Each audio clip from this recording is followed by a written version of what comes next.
Big Island Video News covers the arrival of the storied Hōkūleʻa voyaging canoe in Hilo Bay, where the crew prepares to embark on a historic journey across the world's oceans.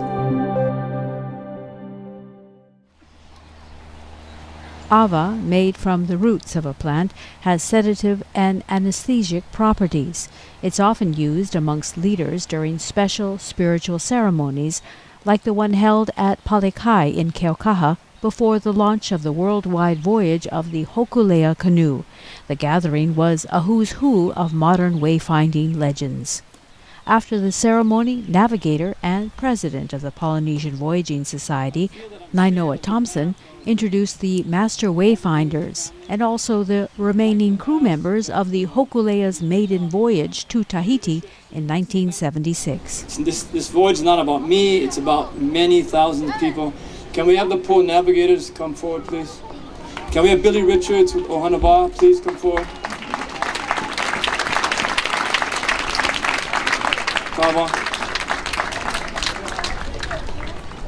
And there's two very, very, very special people here that are representing the many people that aren't here.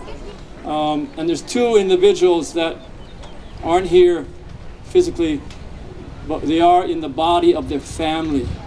And one I would like to ask, if he's still here, is please, Saul Aikau, Eddie's brother, will you please come forward?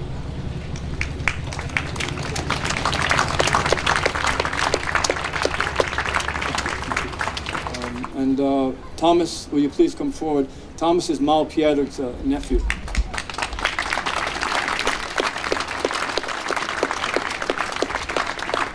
And I do want to bring forward too, so you can see them. So there was a crew of 17 on board, and today there's only 5 left. The rest are gone. But we have some of them here that were the first to go against all the fear, against all the objection, against everything else. They sailed. And Penny, will you please come? Snake, will you please come? Billy Richards here, and John Cruz.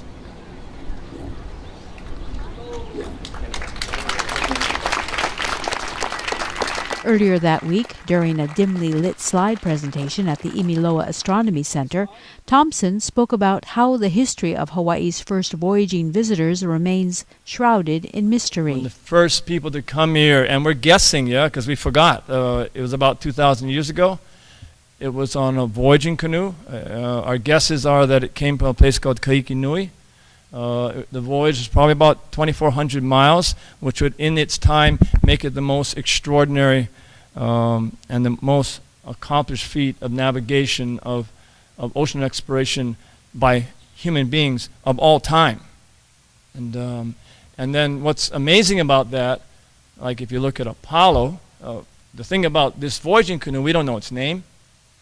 We don't know where it came from. We don't know the captain, we don't know the navigator.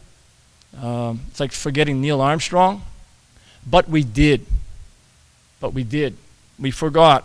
And in the forgetting, we don't teach either. When Planet Earth's other voyagers arrived in Hawaii many years later, the Western contact resulted in an even greater loss of culture. 100 years ago, population, Captain Cook arrives in 1778, and he puts a lieutenant by the name of Lieutenant Bly on Kalai, in Kau, do a census of the population, maybe median guess about 800,000 Native Hawaiians. 100 years ago, that's reduced to about 22,000. So if you counted this row, maybe there's 34 in one row. One of you would survive introduced disease. The rest of you would not. 1924, my father is born. Parents nearly pure Hawaiian, who spoke first language Hawaiian, danced hula beautifully, beaten schools that they went to. One of the schools was Kamehameha.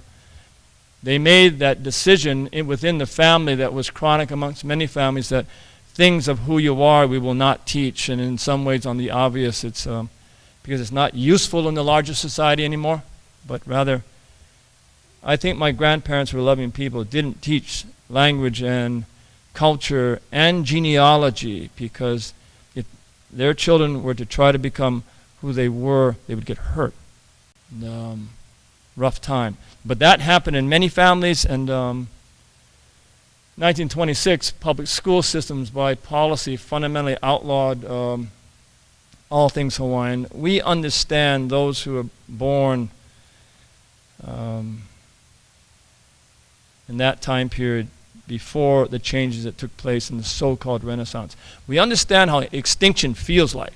But all was not lost, thanks to the work of kupuna like Herb Kane, a true Hawaiian Renaissance man. It begins with a man from this place, born in Waipio, Herb Nui Kane. If you don't know the name, you should. Most know him as arguably one of the best modern artists of our time, painter, sculptor, but he was also a researcher, he was also a historian, he was also a writer. And he was a brilliant man. He's of the kind of quality of genius. There was a phone call in 1968 when nobody understood it. It was between him, who lived in Chicago, and a man who lived in Santa Barbara by the name of Dr. Ben Finney. And that phone call would change everything. The conversation was the beginning of Hōkūleʻa. He talked about building a voyaging canoe. He talked about recovery of culture. They talked about challenging the kind of world view of Native Hawaiians being drifted here from South America by accident, all that kind of stuff. The story paralleled Nainoa Thompson's own quest for self-understanding. Herb, in my world, was the individual that changed the whole course of my life. I grew up, I would say, wounded, hurt, conflicted by the larger world and its disconnect and devaluing of things Hawaiian. And that created rage, and I primarily saw it in schools. My K-12 education led me to nowhere to understand my past and my history, my culture. You could offer to take an elective of half a semester on Hawaiian history that began at Kamehameha I and ended at modern day. You could, if you wanted to take it. And I needed to find the connection between what was deeply inside who you are to a part of the life that I was taken to, and that was the ocean when I was very young. And the thing that the place that I found some connection to the sea was through canoe paddling. I paddled for Huinalo Canoe Club in Hawaii Kai, and I was a novice bee banana kind of paddler, and just first year don't know anything. And there was this old house. There was this canal in front where we launched the paddling canoes, and we'd go to the practice site. And right across the canal were these old wooden houses by Kuli'o'o, and that was the place where Herb lived. And he had these two 22-foot fiberglass surfing canoes lashed together with 4x4s and a Hobie Cat sail, and he'd come over to the canoes paddling site, look for volunteers to paddle them outside the reef so you can go sailing, having no idea about what that canoe represented in the dreams of that man. And so I would, every time he'd come ask, I want to go and play on the ocean, so I would go. Lucky. Author Sam Lowe quoted Kane directly. Nainoa was quiet and modest, Herb recalls. There was nothing flashy about him that would make him stand out. But he was obviously a bright kid, and that impressed me. Later, I got the Bishop Museum to donate the use of the planetarium, and a bunch of us would gather there one night a week. We'd run through the stars at different latitudes between here and Tahiti. It's dark and comfortable in there, and you've got your head back, and pretty soon guys would start snoring. But Nainoa would never snore. He would never fall asleep. He was always watching intently. So I knew we had a live one in that kid. So I'm going to start reading about the first days of Hōkūleʻa. When she was launched, Herb Kane thought that it would be very important to take her to all of the different islands. And he had a reason for that, and here is Herb talking. I was interested in what effect the canoe might have on what was then beginning to be called the Hawaiian Renaissance. I saw the canoe as a central artifact of the old culture, because everything in Hawaiian culture was related to the canoe in some way. Our ancestors had to get here by canoe.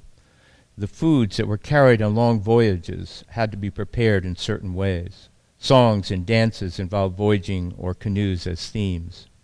The canoe was the center of the old culture, the heart of a culture that was still beating.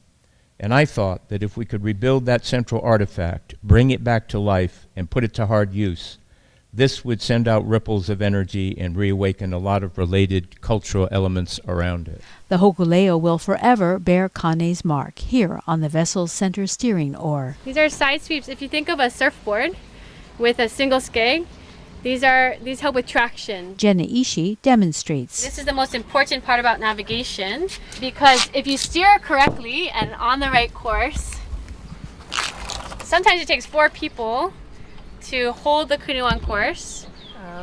So if you're steering, your main job when you're on watch is to keep the course the navigator's asking you to keep, because if you don't, it makes them really tired because they have to keep correcting you. So if you can hold the course, you make their job a lot easier. There are other names written into the bones of the Hōkūleʻa. Up front, Waipio and Kalai. Nearby is the spot where the navigator sleeps. We'll stay on top, and they'll take cat naps throughout the day. Like stay on top, like laying up on yeah, this so thing? we sleep on the canvas if it's the best place to sleep is up here. Oh my goodness, okay. Because you can look at the stars, and so this is a really nice place to stay. Wow. The navigators will stay up for about 22 hours a day, and they'll take little cat naps. Because if they are sleeping, they don't know where they went. Can I just climb up there and see Yeah, what it you can feels sit like? down. This is where they sit. This is the navigator's platforms. So the whole canoe is a compass. And so they orient the canoe to the swells, the stars, the planets. That's a the trip. sun. Hold on, Tiff. Isn't this comfortable? It's pretty comfortable. I just can't imagine, like, as the swells are going. It's the most. There is another name etched into the wood there. At the time when the request and the plea and the need to find a navigator went out, there were only 6 masters on Earth that were left. And Maupiale was the youngest. And, I wasn't there because I wasn't in leadership, but I was told the story that there was a meeting in Honolulu. It's a kind of conversation about we've built the canoe, but now we need to find Tahiti in the old way. And they have the conversation about, well, we have no Polynesian navigators. The last one died in 1969 by the name of Te Waka in an island called Santa Cruz. But there was a man by the name of Mike McCoy. He lives in Kona today, who was a Peace Corps worker on Satawal. And Hatton was brought to the meeting and said, if you want a navigator, he's 5 miles down the road, living on a ship called the Thompson Cromwell, a UH research ship. And he was teaching UH scientists how to catch tuna with traditional lures. And his name is Mao, who barely speaks English. I heard the story that when they went and asked him would he navigate to Tahiti, I heard he said, and he speaks very little English at the time, and he said immediately yes. Now consider that decision. He's going to go to a voyage that'll be about 7 times longer than any voyage he's ever made. He's going to cross the equator into the southern oceans, and he's under stars he's never seen. And he's going to be sailing this epic voyage that may take a month with a crew he never met. Sam Lowe recalled one story that describes Mao the teacher and Nainoa the student. At first, Mao's way of teaching confused Nainoa. Many times aboard a small radon they would sit quietly observing the ocean. Often Mao would say nothing. Sometimes he'd ask Nainoa to point out the direction of swells, and when Nainoa had done this, Mao would just nod and indicate it was time to return home. Gradually, Nainoa learned to look for Mao's approval in action rather than in words. I don't remember the exact moment, but I remember sailing with him on training sails, Nainoa says, and I could tell when he was confident I was learning. He was heavily scrutinizing my ability to navigate. I looked to see if he was relaxed or not relaxed. I looked for those signs all the time because I was trying to build my own confidence. During weekends on board the canoe off Waikiki, Mao assigned Nainoa a star course, and Nainoa would try to hold it, giving orders to his steersman as he would on the trip to Tahiti. Steer up, steer down, good.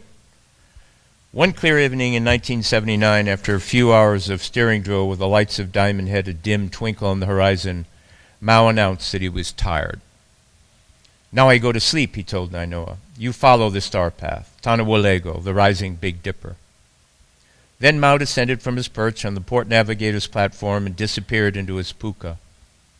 It was a huge compliment to me, Nainoa recalls. I wanted to do well, but I was an over-anxious student.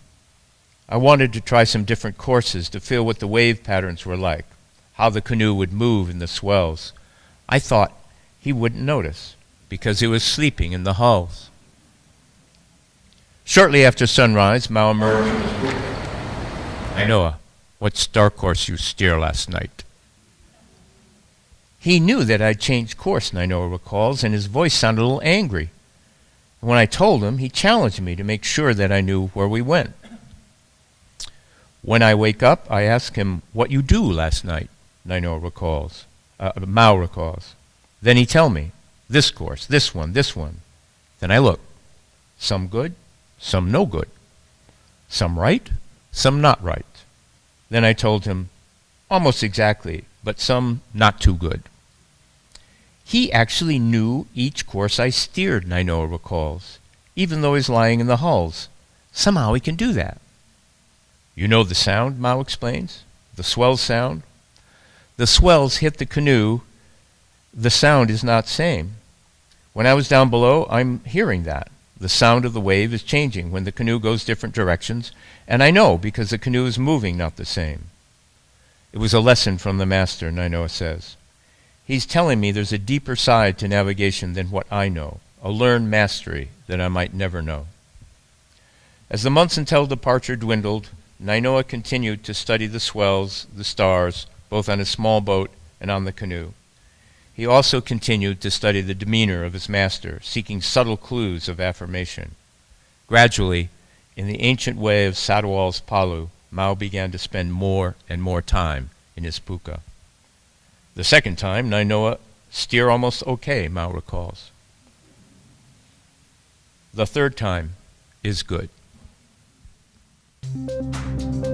Join us all week as Big Island Video News continues our coverage of Hōkūleʻa in Hilo. Tomorrow, the triumph of the first voyage of Hōkūleʻa to Tahiti.